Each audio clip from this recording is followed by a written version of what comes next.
Glória a Deus, igreja. Amém. Felizes com o Senhor? Amém. Nós podemos dar uma salva de palmas para Jesus? Glória a Deus.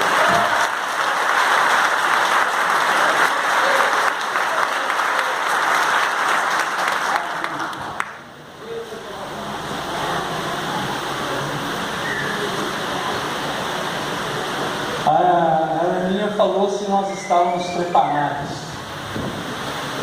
Nós buscamos essa preparação, mas é muito difícil a gente falar que está preparado. Às vezes até para subir aqui dá um frio na barriga se nós estamos preparados ou não. Eu queria nos apresentar primeiramente, como nós não falamos, tanto eu como a pastora Simone, o pastor Roger, o pastor Daniel. Nós somos da Igreja Bethlehem de São Paulo, Casa do Pão. E nós temos um ministério que se chama Ana Israel Rai. Está aí já? Pode falar.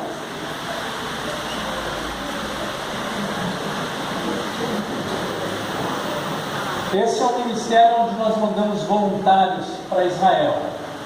Então, se alguém tiver interesse em conhecer, tem ali todos os dados, ou nos procure. Pessoas de maior de idade, de 18 a 60 anos, pode ser mais também, porque normalmente não vai. Nos procure. Existe voluntariado de 6 meses, 1 ano, 2 anos, e tenho certeza, não só de conhecer um país importante para a nossa fé, mas trabalhar para eles, vocês vão ser engrandecidos por Jesus, porque Deus está nesse negócio e está indo muito bem. Amém? Amém? Então, depois, se precisar de alguma coisa, tem cartões e tem como nós podemos mandar e enviar pessoas para lá. Existe, às vezes, a pessoa sai do colegial, fica 1 ano sabático, vamos dizer, em relação à faculdade, 1 ano que pode ser muito bem aproveitado, desenvolvendo uma língua e conhecer outro país. Amém? Bom, vamos lá. A Aninha perguntou se nós estávamos preparados. E eu vou dizer para vocês, não é simples a gente dizer essa palavra. Mas antes de fazer a pregação, eu vou ler um versículo. Vocês podem abrir, hoje nós vamos trabalhar um pouco a Bíblia. 1 Coríntios 15, 52. Porque eu tenho que anunciar, treinar o anúncio da volta do Senhor. Eu vou tocar esse shofar. Esse é um treinamento. Então, em 1 Coríntios 15, 52, está escrito, será o último tópico, nós temos que ensaiá-lo. No momento, no abrir e fechar de olhos, ao ressoar da última trombeta, a trombeta soará, os mortos ressuscitarão, incorruptíveis, e nós seremos transformados. Vocês podem dar amém? Amém. Então eu vou tocar esse shofar em treinamento para o que vai acontecer. E esse shofar, para ser tocado, ele tem que ser tocado por santidade. Por isso que eu faço com temor e tremor. Mas será que nós estamos preparados? Eu vou tocar. Glória a Deus! Glória a Deus! Aleluia! Santo Deus!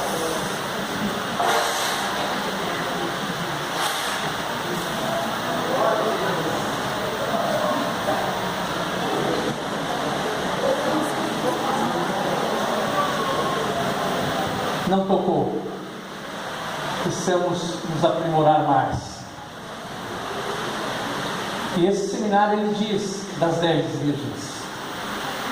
Ele fala desse toque. Ele fala desse grito que vai ser à meia-noite quando o Senhor voltar. Se o Senhor voltar hoje, ainda dá tempo se Ele voltar à meia-noite. Mas falta 3 horas para a gente. Então, vamos abrir aí Mateus 25 e vamos...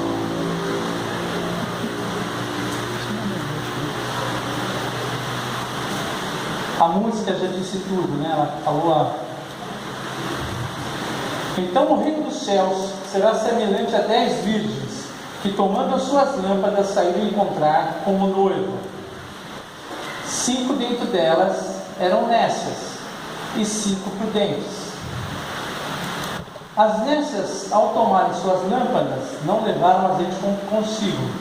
No entanto, as prudentes, além das lâmpadas, levaram azeite nas vasilhas. E tardando o noivo, foram todas tomadas de sono e adormeceram.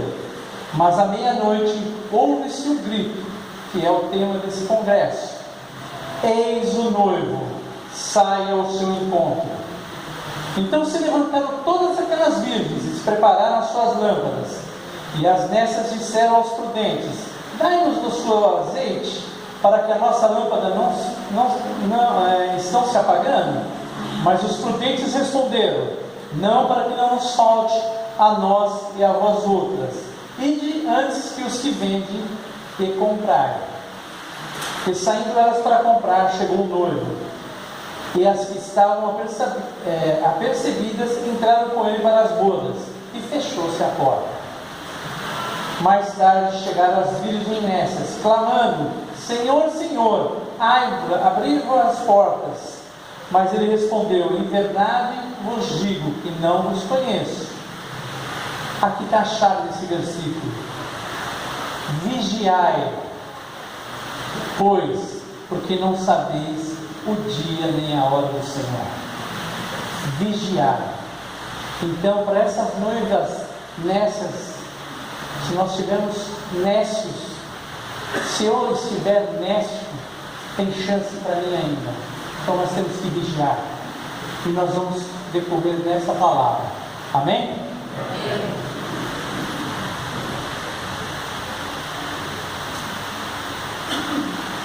O número 10 na Bíblia, ele quer dizer um todo, tudo. Então, como eu disse, essas 10 serão salvas. O Senhor vai dar um jeito para vigiar e eles serão salvos, né? Então essas 10 serão salvas. A palavra noiva na Bíblia, ela traz para a igreja. Tudo bem? Todo mundo concorda? E a igreja nada mais é que nós, ovelhas do Senhor Jesus, aonde existe as ovelhas matrizes, os líderes, os pastores, os apostolados, aqueles que cuidam das ovelhas que vão chegar como matrizes também. E nós temos que realmente ter esse cuidado. Agora, a promessa que nós temos é que nós temos que deixar de ser imprudentes. Nós temos que deixar de ser nécios. Nós temos que deixar de errar menos. Agora, você vai falar com José, isso é fácil? Não, não é fácil. Mas nós temos uma palavra de Deus que nos corrige, que nos leva para frente, que nos traz de uma maneira que nós podemos consertar, Senhor, e voltar a ser matrizes. Nós deixamos de ser ovelhas nécias, nós deixamos as coisas velhas para trás. E eu quero falar isso para vocês, que é o que o Senhor falou, porque amanhã nós teremos o profético, mas para ter o profético precisa haver conserto no meio do povo de Deus. E esse é o conserto que nós temos hoje. Passa primeiro pelo pregador para chegar em vocês e nós vamos abrir isso. Amém? Esse chofar não tocou porque ele está entulhado. Ele está entulhado de coisas que nós vivemos no dia a dia e que às vezes nós deixamos passar e ele não vai tocar enquanto nós não limparmos, porque o chofar do Senhor é a sua boca, e quando você abrir a sua boca em nome de Jesus, as coisas têm que acontecer, tem que haver milagres, tem que haver cura, tem que haver salvação. É isso mesmo, é levantar a mão e abraçar, porque isso é direito seu, é herança sua, em nome de Jesus. Santo é o teu nome, Senhor. Só o Senhor faz milagre. Amém.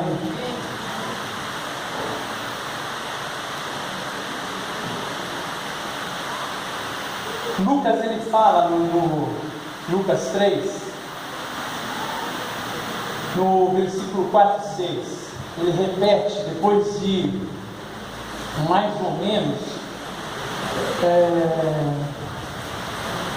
fazer uma conta rápida aqui, mas mais ou menos uns 800 anos antes, Isaías falou a mesma coisa. Não sei se vai ser esse número certo. E Lucas repete dizendo: voz que clama no deserto, preparai o caminho do Senhor, endireitai as suas veredas. Todo o vale será aterrado e nivelado, todos os montes e outeiros, os caminhos torturados serão retificados, e os escabrosos aplainados, e toda a carne verá a salvação de Deus. Todos querem a salvação do Senhor? Nós temos que nivelar os nossos problemas. Deus não deixa a glória do Senhor se tocar a nossa vida. E nós vamos começar com isso, porque a ovelha, ela, quando ela não respeita, eles batem. Deixa eu pegar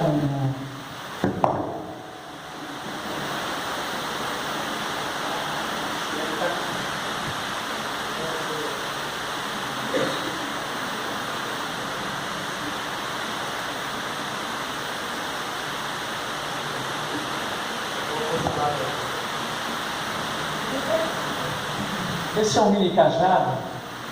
Nossa ideia era fazer um ato profético, mas ele não vai demorar muito tempo.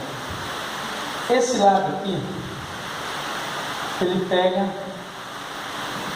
a ovelha e puxa, principalmente quando está em barrancos, algumas coisas. Normalmente é a ovelha imprudente. Mas existe no meio do povo de Deus também, não só a ovelha imprudente. Tem as que estão no meio do rebanho e acabam sendo imprudentes também. Acabam trazendo coisas para dentro da sua casa, para a casa de Deus, que não vai funcionar. E acaba contaminando vidas nessa casa. O pastor bate na canela primeiro. Não deu certo, é na cabeça, até ela ser resgatada. Isso funciona na casa de Deus. Tem que ser assim. Então, quando vocês alguém tomar uma repreensão de um pastor que está cuidando de um rebanho, normalmente nos dias de hoje só se fala em prosperidade, só se fala em amor, mas quando tem uma correção, a primeira coisa que ele fala: eu vou sair daquela igreja, não foi justo aquilo que ele falou. Ele nem para orar e nem vai conversar com o pastor no gabinete dele por que ele tomou aquela bronca. Sei que o pastor são pessoas escolhidas pelo Senhor, e eles têm autoridade do Senhor para corrigir a vida de cada um, se necessário, evidente. Amém? Bom, para a gente não perder muito tempo, existe 4 coisas que nós precisamos nos aprimorar. Isso eu nem vou falar com horário, porque essa igreja aqui respeita o horário. A minha é um pouco mais difícil, né, pastores? Mas a primeira coisa que eu quero falar com vocês é sobre a soberba e o orgulho. Tiago 4,6, vamos abrir lá?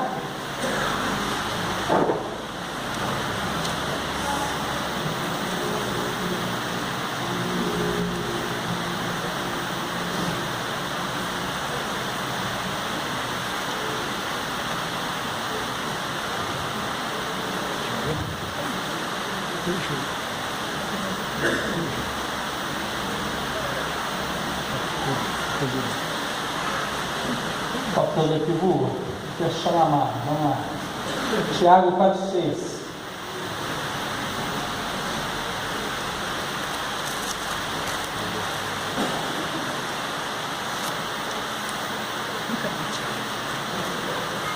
Antes, ele dá maior graça, pelo que diz: Deus resiste aos soberbos, mas dá graça aos humildes.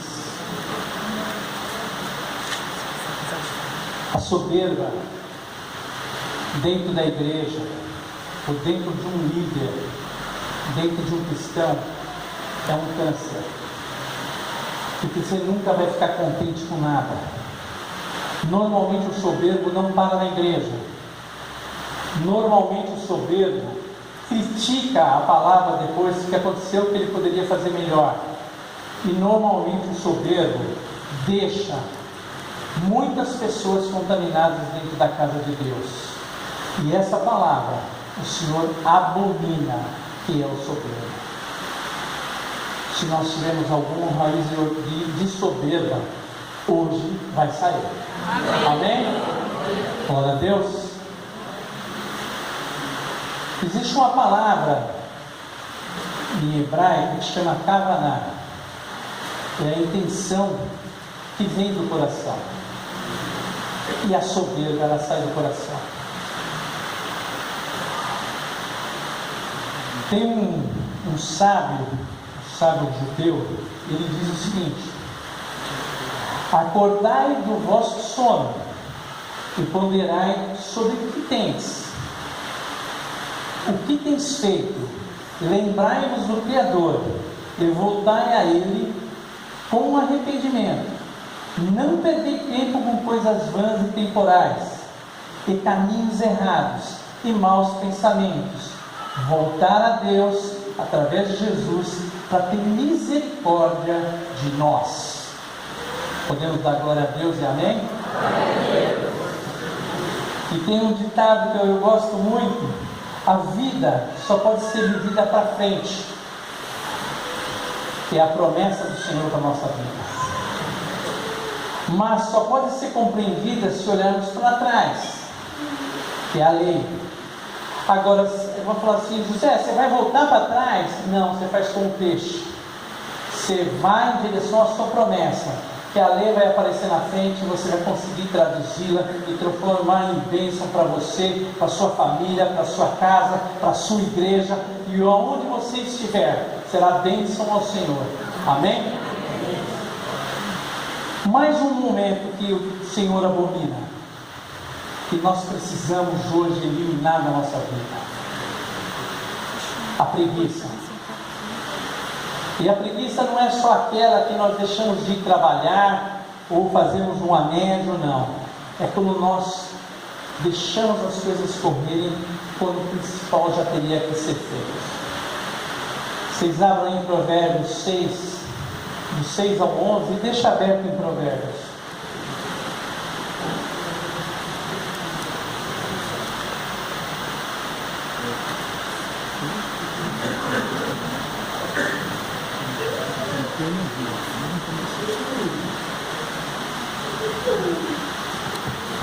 Provérbios 6, do 6 ao 11. Vai ter com a preguiça, ou vai ter com a formiga, o preguiçoso. Considera os seus caminhos, se é sábio. Não tendo ela chefe, nem oficial, nem comandante, no esteio prepara o seu pão, na cega ajunta os mantimentos. O preguiçoso, até quando ficarás deitado?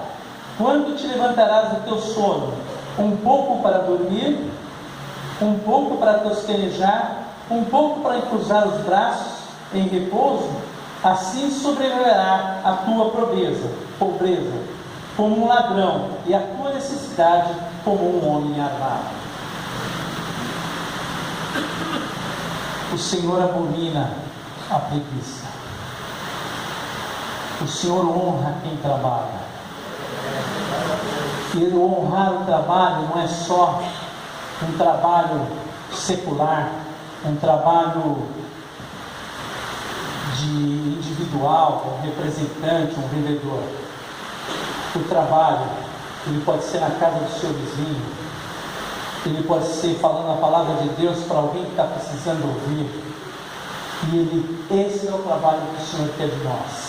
Trabalho na igreja, como nós vimos aqui, chegamos aqui Nem parece que nós, no dia que nós chegamos aqui, estava de ponta cabeça, né, pastor Júlio?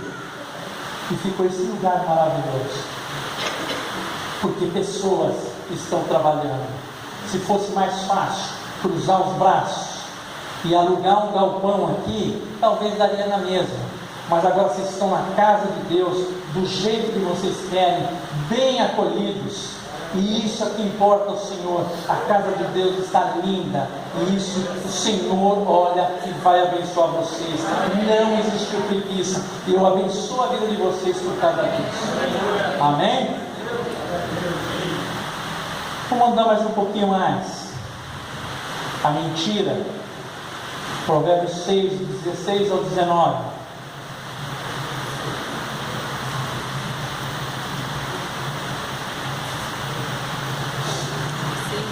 Seis coisas o Senhor aborrece, e a sétima a sua alma abomina: olhar altivos, língua mentirosa e mãos que derramam sangue inocente, coração que trama projetos iníquos, pés que se apressam a correr para o mal, testemunhas falsas que proferem mentiras, e os que semeiam contendas entre os irmãos.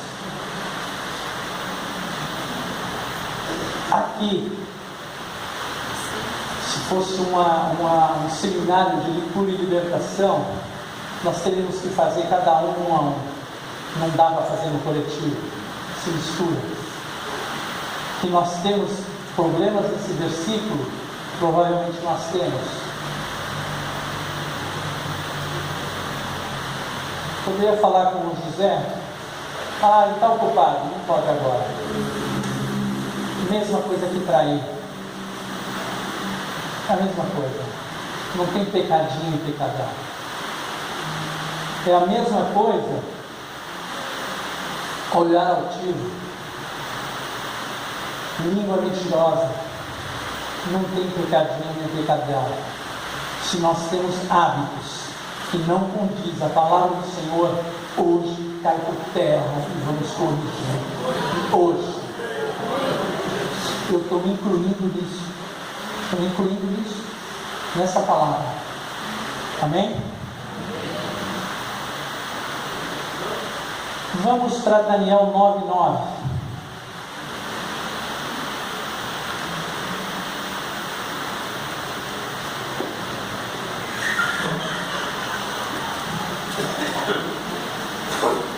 É bastante versículos mesmo, mas tenham paciência.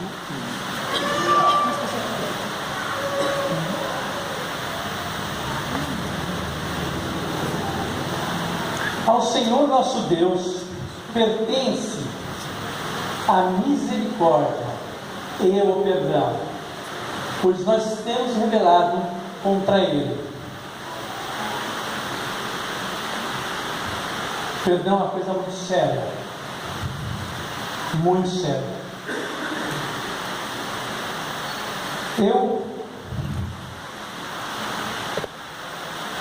Você pecou contra mim e eu te perdoo. Amém? Só que é o seguinte, você nunca mais fala comigo. Você senta lá na ponta, eu sento aqui, mas você está perdoado. Isso é perdão? É normalmente o que nós fazemos. É normalmente o que nós fazemos. Nós vamos, pedimos perdão para o irmão, ou perdoamos ele e deixamos de conversar com ele, porque o passado está mais importante do que nós falamos aqui, que as promessas do Senhor estão por vir. E você não pode guardar rancor do irmão seu, que crê no mesmo Deus, que crê no mesmo Jesus e que crê no mesmo Espírito Santo. Então o perdão, se tem, principalmente quando se vai tomar a ceia, tem alguma coisa contra tal pessoa, fala e corrige. Eu vou ser sincero para vocês, eu estou há 26 anos nisso. Raramente eu vi. E normalmente no seminário de libertação, qualquer seminário de libertação, a maior problema é o perdão. E principalmente nas mulheres, a osteoporose. provado que a mulher tem osteoporose quando não dá perdão. Isso é um câncer na vida do cristão também. Então, se você tiver, cai a arrogância do que nós falamos, cai a soberba, vai e fala com a pessoa, e conversa com ela e arruma a sua casa, e arruma dela também, porque às vezes a pessoa não vem, mas você tem que ir. Ela me fez mal, mas eu vou lá conversar com ela. Nós já estamos falando, com esse monte de coisa que nós estamos pedindo perdão, já quase como ovelhas matrizes. Nós estamos deixando de ser imprudentes. Nós vamos arrumar essa casa.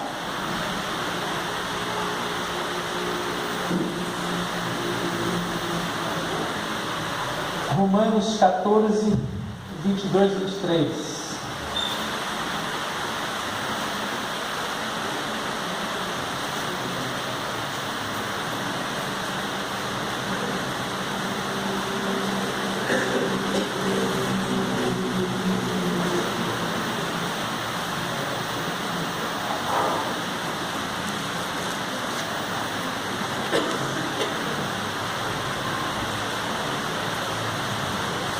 A fé que tens, tenha para ti mesmo perante Deus. Bem-aventurado é aquele que não se condena naquilo que aprova, mas aquele que tem dúvidas e é condenado se comer, porque o que faz não provém da fé, e tudo que não provém da fé é pecado. Essa palavra, nós temos o Senhor Jesus, que nos livrou do pecado. Então não cai mais peso sobre nós. Nós não podemos mais achar que nós estamos fazendo coisas que é correta perante o Senhor, e alguém vir, e a palavra é cornetar, estão cornetando o seu trabalho, estão falando isso. Quando você fizer as coisas baseadas nesse livro, vai dar certo, não tem como correr. Amém? Passamos mais um caso adiante. Nós estamos já como quase igrejas, ovelhas matrizes. A igreja, ela tem que ser curada. A igreja, ela tem que ser tratada de uma maneira que você chegue nela e possa falar um glória a Deus, shalom. Quando a gente fala shalom, é a plenitude de Deus. Você está desejando a plenitude de Deus na vida da pessoa que está ao seu lado. Então você tem que sempre estar te abençoando. Paz do Senhor, irmão, é a mesma coisa. Amém? O pastor Júnior amanhã vai falar de outra forma essa paz do Senhor. Amém, pastor? Então vamos agora para mudar um pouco a rota da nossa colisão. Não é só pique, não é só bronca. Você fez esses passos. Eu sei que se alguém tem alguma coisa que foi falada aqui, incomodando no seu coração, você vai conversar com o Senhor hoje e vai arrumar a sua vida. Eu não tenho dúvida disso. Vamos agora abrir Isaías 61:3. Já vamos começar a acompanhar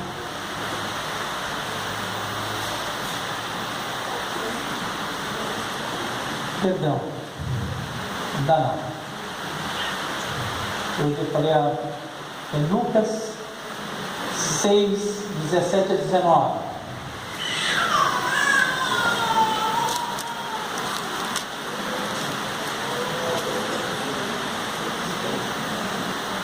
Lucas 6, 17 a 19.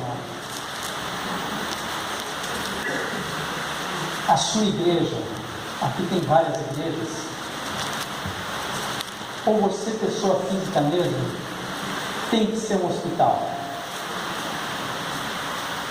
Não tem como não ser um hospital. A fé de vocês tem que valer como um hospital. Vamos ver?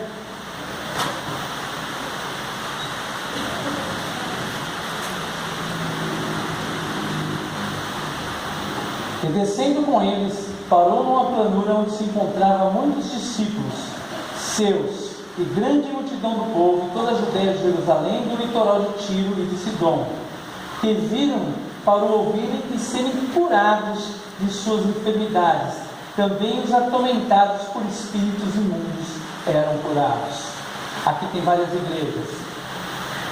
Satanás não tem direito de entrar incorporando alguém na casa do Senhor, como esse território está aqui, é santo. Não tem direito. Ele cai lá fora. Se ele se manifesta dentro, tem que se consertar esse problema. Então a igreja é um hospital, sim, que cura enfermos. E nós estávamos conversando isso. Por que diminuiu? Por que está parando? A gente vê às vezes na mídia, foi curado com câncer, foi curado, expeliu o demônio. Mas se nós vermos tintim por tintim, as coisas diminuíram. De quem é a culpa?